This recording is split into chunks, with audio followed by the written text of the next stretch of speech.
Josh Green here, back for Tungsten Tales, joined by Sam Gill from dartsnews.com once again with his Oasis in hand. We're here to discuss thanks for that. The match play qualification, top 16 from the Order of Merit and the top 16 from the Pro Tour Order of Merit. We've just had a little discussion off camera of who we think is safe and who we think isn't safe. We differ greatly on that particular topic. Got 4 events coming up in the Pro Tour starting Monday, £10,000 on the line in each for the winner. Sam, first of all, who do you think out of that top 16 on the Pro Tour Order of Merit is safe, and who should be looking down towards some of the names just outside at the moment? I've got to say it's Mervyn King at the moment, who's currently the one who's definitely safe. He's on 29,000 at the moment. He's currently just had Gabriel Clemens, who, in my opinion, is just about safe. I was kind of having this debate with you off there in terms of who's safe going down. I'd probably say Callum Ridds and Ryan Searle will be with a run or two. They're currently in 13th or 14th place, but it's like you said off there. You know, you're looking at the likes of Stephen Bunting, Martijn Kleermaker, or even going down as far as Andy Bolton or Raymond van Barneveld even. It's all about having consistent runs over the 4 days to kind of cash every day and get to the board final, or even having a win or a few semi-finals and quarterfinals. So you got to kind of look at it two ways in terms of the Order of Merit at the moment. You could, in terms of the likes of Searle and Ridge, you could end up saying they are kind of safe, but at the same time, I think they're going to need a bit more. The likes of Madders, Rasmer, and Jermaine Wattimena are going to need some form though. Especially the latter. He didn't perform great in the last Super Series. He's quite well known for kind of pulling runs out of his hat. I remember a few years ago when he ended up playing in the Players Championship in Ireland, and then nearly got into the World Grand Prix because he reached the semi-final. He's quite good at pulling these runs out of his hat, but it's going to be a real tall order, especially when you have the likes of Stephen Bunting and Martijn Kleermaker who've been absolutely excellent on the Pro Tour this season as a whole this year, and I'm kind of surprised they're not currently in it as it is. But I'd probably say at the moment definitely Mervyn King going down. I don't know your thoughts on that. I think you were kind of differing on that, but that's my point of view on that. Yeah, I think you've got to look. I mean, in terms of form of the players, you mentioned Kleermaker and Bunting. It's not out of the question that one of those two could go and win a tournament. That would obviously pump them up to around 31,000. Obviously, with a bit extra, if they win, they could get up to sort of 35, 36. And that would put the players in the sort of 7th, 8th in a little bit of danger. I do think Luke Humphreys is 99% there. And it would be a debut for Luke Humphreys at the match play as well. We'll come on to that in a little bit. But you look at players like Mervyn King, Gabriel Clemens. Clemens has shown a bit of form. King, not so much. Obviously was superb last year and at the start of this year. But hasn't really shown a whole lot of form over the last few Pro Tour events. And it wouldn't be a massive surprise if he didn't pick up much money at all, which would give the players below him an opportunity to go ahead of him and possibly put him in danger. I think it's probably just about the opening day or two for King. And the same goes for some of the players just below him, the likes of Van der Voort, Ross Smith, and Callum Ridds. Ian White is an interesting one, a player that's got zero form. He looked very good at the last Players Championships without getting results. I saw some stats about his averages, and he was right up there with the best in that. But he's going to have to produce some results. He's only £6,000 clear, and you've got to think he needs a couple of grand at least to properly confirm him in the world match play, especially with the form players that are below him. Yeah, it's what ends up happening when you end up falling out of the top 16 as well. It's kind of the peril. You end up having Johnny Clayton. He's on the rise and could even, if he has a few good runs, which is very much likely now in the Ferret, he could even end up towards 13th place in the Order of Merit, despite it looking unlikely at the minute. I think Joe Cullen's going to do more damage on that kind of front, but it kind of shows the peril with somebody like Ian White. If he can't produce for a year, you know, it's kind of a massive issue. He's been kind of blighted though in terms of the European tour, because he's had loads of ranking money come off for events that haven't took place and can't take place, he of course had that amazing run 2 years ago and he couldn't stop reaching finals on the European tour when he ended up winning his first event, and it just kind of opened the floodgates for him, and he reached like 3 or 4 finals in a row off the top of my head, and he's had all that ranking when he came off. I think on the last Order of Merit update, he had the Czech Darts Open come off. He didn't win it. I believe it was James Hughes who ended up winning that event 2 years ago. So he fell himself about 8 places in the Order of Merit, which is kind of a bit of a barometer of how much money can come off. But he's kind of been steadily declining. He, like you say, in terms of the Super Series, he was really good last time out at times without getting the results. But it's like a lot of players on the Pro Tour. I could go on average 110, even though it's very unlikely on the Pro Tour, and I could get beat 6-5 in a decider. So it's kind of the perils. We've ended up seeing that enough this year, and we've had lots of big names lose out. I believe Dimitri Vandenberg ended up losing with a huge average on the last Pro Tour. So it's what ends up happening. He's very much like that though with the Pro Tour in white. He can kind of pull out a few runs out of his hat. So I wouldn't be surprised if he ends up strengthening his position this next week if he can kind of find his form again. In terms of the entry list, we don't even know who's going to the Players' Championship as of late. In terms of like Michael van Gerwen, will he kind of skip it out? Will Gerwyn Price skip it? I think that's unlikely because he hasn't played in months. But it's something you've got to kind of have in the back of your head, because we had that scenario towards the back end of the Pro Tour, and we had players like Van Gerwen and other players like Aspinall, of course, had COVID. We had players like that who ended up going home early, and it's kind of going to be an interesting one to see if they actually come back over here for another run of Super Series. So I think it all depends on the entry list. If it's quite depleted, he's got a better chance, but it sometimes can open the can of worms if it's depleted entry field, as we ended up seeing in Niedenhausen, because quite a lot of the big names did perform over there. Yeah, you mentioned Nathan Aspinall. I spoke to Keane Barry, who was one of the players that had to pull out due to that, and he stayed over in England or he's still over in England now. Yeah. Ready for the Pro Tours on Monday. I'm not sure if my interview with Keane will have gone out by then, but yeah, it's the same with Jeff Smith, isn't it, as well? Yeah, who you did an interview with the other day. Who could?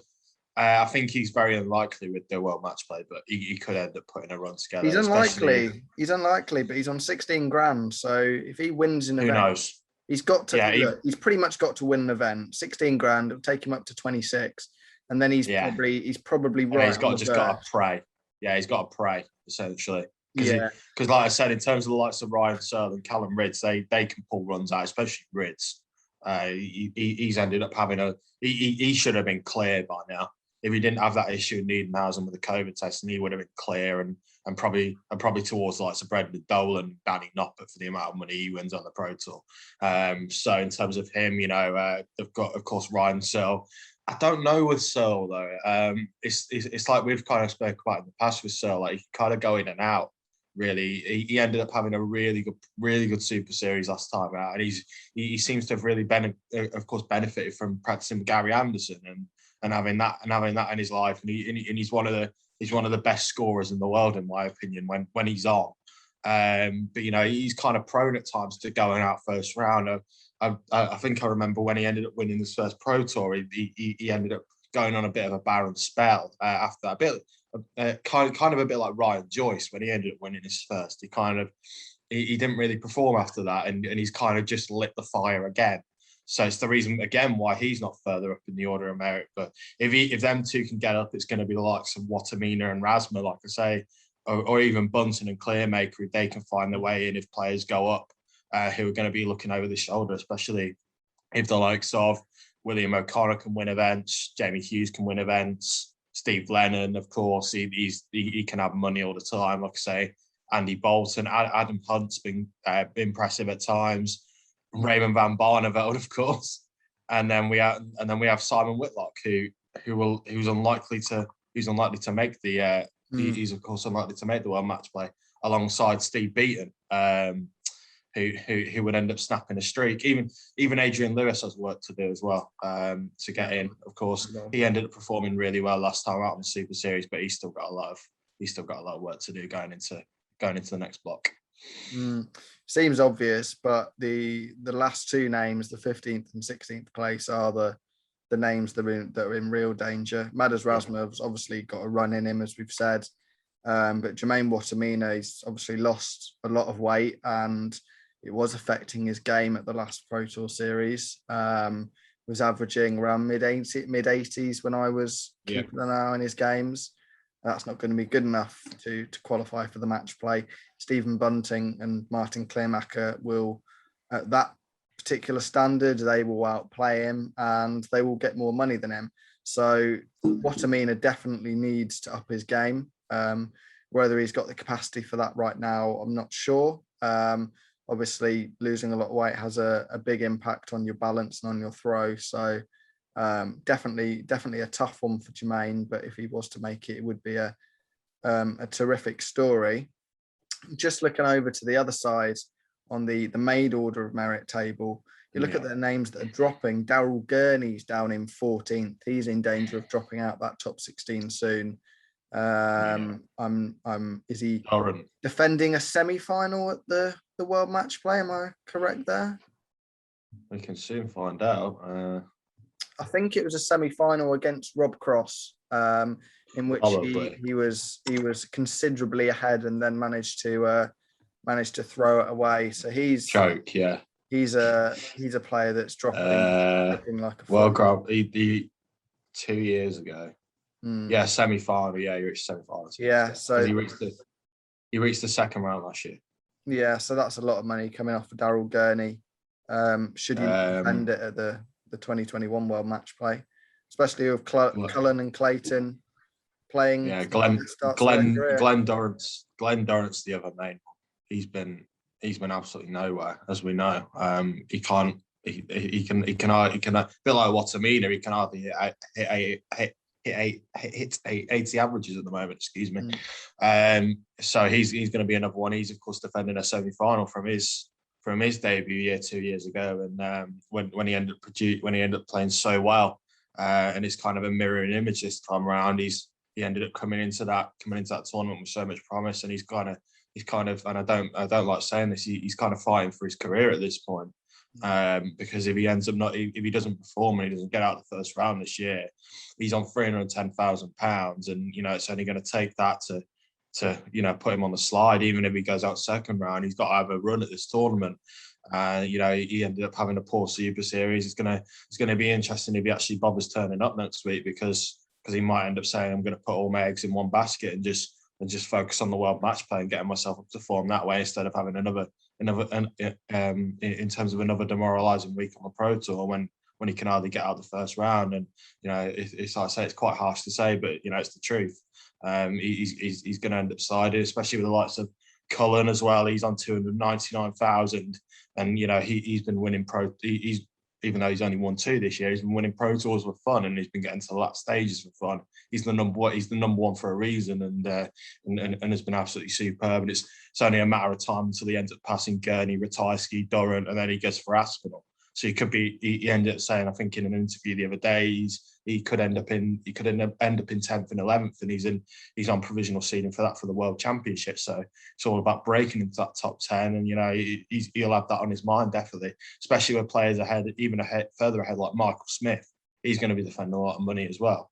Of course, with Dave Chisnell as well, he'll be defending a lot. Rob Cross is going to slide.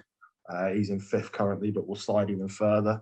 I think that will happen mainly after the World Championships, though, and of course the World Match Play as well. So yeah, it's going to be an interesting one throughout the order of merit, because you have that rear guard of the likes of Clayton and Cullen who are just going to pick off places for fun in all eventuality. It's where it's a bit strange though, and it's a debate we've had before about ranking majors, when we have a player like Clayton who's going to go in as the Premier League champion, the Masters champion, and the World Cup champion. He's a 3-time TB champion, ahead of players who, some of them have never even had a proper run on TV. Yeah. And he's going to be in 16th place and could end up playing Gerwyn Price in the second round. So it's a bit strange on that point of view. But I think for Clayton in particular, it's going to be an important Super Series to kind of get away from that, and hopefully get towards Gurney and Ratajski on 300,000. It's going to be a tall order, but if money drops off, he might be able to do it. Yeah, they're definitely the dangers, Cullen and Clayton. none of the top names will want to play them, and it looks as though they probably will have to play them as it currently stands. So that could all change. It's unlikely to change, but you never know. I'm just going to ask you to pick out one name from the right-hand side on the Pro Tour order of merit, one name that is going to come from the depths, come from outside that current top 16. I'm not talking a Stephen Bunting or a Clearmacher, a prediction of somebody to come from out of nowhere to claim a place at the World Match Play. And I'm going to go first. I'm going to say Ron Meulenkamp. I was impressed with what I saw at the last Pro Tours. Impressed with what I've seen over the last couple of years from Ron Meulenkamp. He's a player I really, really like. Ron the Bomb. Ron the Bomb, indeed. He's currently on 17.5 grand. He's got to catch Rasma and obviously Watamino. He's on 21.75 and 23.25 respectively. He's probably going to need a couple of semi-finals, semi-final and a quarter. But he's the sort of player I think could pull out that sort of feat. So for me, I'm going to go Ron Meulenkamp as my outsider to make the World Match Play. Sam? I'm going to throw you two ones. I think one that's quite simple is is a favourite of mine, Darius Stavanauskas. He's currently on 20,500. He's in 19th for the moment in terms of people that are towards that top 16. If he ends up putting a few good runs together, he could make it, especially if Brasma falters, he could be one to pick up the pieces. And if you and it's like anything with the Super Series, if you end up getting one player who wins the tournament from out of nowhere, from just outside, it kind of bumps everyone down. So you could end up getting Labanauskas getting in anyway. I'm going to throw another name though, Raymond van Barneveld. a real favourite of mine, as you know. He's currently on 16,750. He's a long way, in my opinion, from getting in. He could do it though. I think it's going to be one of those talking points going into the Super Series. Kind of one of those on the periphery. Don't really have as much talking points this time out with Gerwyn Price having come back. So it's going to be about the race to the match play, and he's going to be mentioned even if he goes out first round every day. He's not been producing the form that he ended up producing at the start of the year when he had that magical run in Bolton, but you never kind of know, especially like I say, if there's a depleted field and he turns up, and if he puts a few good runs in together, who knows? Especially if, like I say, one or two players do end up winning titles from the outside, he could be one who benefits. But down in 26th place, I'm not 100% sure. So I'm kind of erring on that at the moment. He'd end up. I don't know if he'd get put on first night though. If he qualified, it's another talking point that's been discussed before the World Match Play in terms of course now we have a reduced capacity for the first two nights, and we don't have standing tickets. So it'd be interesting if he did qualify, whether or not he does play on the first night, or we end up getting the champion and maybe a bit of a a worse lineup as a result, and we'd save the likes of Van Gerwen and Van Barneveld for that first night back. But it's a different topic for another day. That it is indeed. Well, thank you very much for your predictions. Not singular, two predictions. I asked for one. Thank you very much for your time, though, Sam. Really appreciate it. Thanks for that. Been good to chat about the World Match Play and what we've got coming up. Great to see fans back in the Winter Gardens. Hopefully, it's going to be cracking time up in Blackpool. 8 days up in Blackpool for myself. I'll be there for the duration. So yeah, thank you very much for watching. Really hope you've enjoyed it. If you want to see the order of merit tables, head over to dartsrankings.com, and we'll have the Super Series covered from Monday. Thank you very much for watching.